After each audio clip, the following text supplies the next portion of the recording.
स्तरीय वक्तित्व कला प्रतियोगिता 2082 यस गरिमामय कार्यक्रमका परम श्रद्धेय प्रधान संरक्षक परम पूजनीय स्वामीजी महाराज, सभाध्यक्ष श्रद्धेय स्वामीज्यू, विशिष्टातिथि श्रद्धेय पूर्व उपकुलपतिज्यू र प्रमुख अतिथि, मैले गल्ती गरेँ पहिले भन्नुपर्ने, प्रमुख अतिथि श्रद्धेय डाक्टर केशव चालिसी सर, त्यस्तै गरी विशिष्टातिथि श्रद्धेय एकनारायण सर र निर्णायक द्वयमा हाम्रो निर्णायक मण्डलमा रहनुभएका श्रद्धेय श्री पुष्पराज कतिवटा गुरुदेव र विभिन्न गुरुकुलबाट विद्यालयहरूबाट पाल्नुभएका श्रद्धेय प्राचार्यज्यूहरू, गुरुआमाहरू, गुरुदेवहरू, सम्पूर्ण अतिथि महानुभावहरू, महिला तथा सज्जन वृन्द र प्यारा प्यारा विद्यार्थी भाइ बहिनीहरू, आज यो श्री वेद वेदांग संस्कृत विद्यापीठ कलेश्वर आश्रमले हामीलाई समेत निम्त्याएर जिल्लाभरका चितवन, तनहुँ लगायत विभिन्न स्थानका विद्यार्थीहरूलाई यहाँ निम्त्याएर बाल मस्तिष्कमा रहेका ती प्रतिभाहरूलाई प्रस्फुटन गर्न, क्षमतालाई अभिवृद्धि गर्न र आफ्नो अन्तर्निहित ज्ञानलाई उजागर गर्नको लागि जुन एउटा विशेष वक्तृत्व कला प्रतियोगिता आयोजना गरेको छ, त्यो अत्यन्त स्तुत्य छ, सराहनीय छ र हामी पनि धन्य छौँ यहाँ आउनु भएकोमा।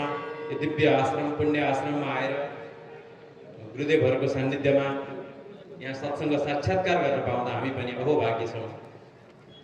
र अब विलम्ब नगरिकन प्रतियोगिताका केही नियमहरूलाई यहाँ वाचन गर्न चाहन्छु। यसै त सबैलाई अवगत नै छ, तैपनि वक्तृत्व कलामा मूल रूपमा कसरी प्रस्तुत हुने भन्ने विषयमा यसका नियमहरूको बारेमा थोरै जानकारी गराउन चाहन्छु। प्रत्येक सहभागीको लागि जम्मा 5 मिनटको समय निर्धारण गरिएको छ र 4 मिनटमा जनाउ घन्टी बज्नेछ। 5 मिनट पुरा हुनासाथ आफ्नो वक्तव्य रोक्नुपर्नेछ। कुनै पनि जाति, समुदाय, धर्म, पन्थ, वर्ण, लिङ्ग आदिलाई उपेक्षित गर्न पाइने छैन। संविधानको मानहानि गर्न पनि पाइने छैन। र रमाइलो कुरा, चुनाव नजिक छ, कुनै पनि राजनीतिक पार्टीप्रति टिप्पणी अथवा समर्थन, विरोध त्यस्ता कुनै पनि शब्दहरू नआउन्। मौलिक प्रस्तुतिलाई प्राथमिकता दिइनेछ र आजको विषयवस्तु मेरो सपना समुन्नत नेपाल, यो शीर्षकमा केन्द्रित भएर नै आफ्ना प्रस्तुतिहरू राख्नुहोला। यसैलाई पुष्टि गर्नुहोला। आफ्नो विषयभन्दा बाहिर नबहकिँदा राम्रो हुन्छ। मूल्याङ्कन पनि त्यही अनुसार हुनेछ।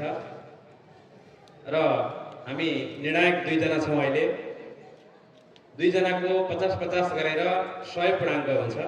100 पूर्णाङ्कमा यहाँहरूले नम्बर प्राप्त गर्नुहुनेछ, जसमध्ये सम्बोधनमा 5 नम्बर राखिएको छ, विषय प्रवेशमा 5 नम्बर, विषयवस्तु मूल कन्टेन्टमा 30 नम्बर रहेको छ।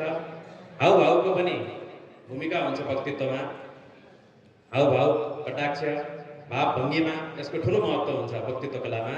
त्यसैले हाउभावमा 5 नम्बर राखिएको छ र उपसंहार जम्मा 5 गरी 50, एकजना निर्णायकले 50 नम्बरमा मूल्याङ्कन गर्नुहुन्छ, 2 जनाको 100 हुनेछ जम्मा।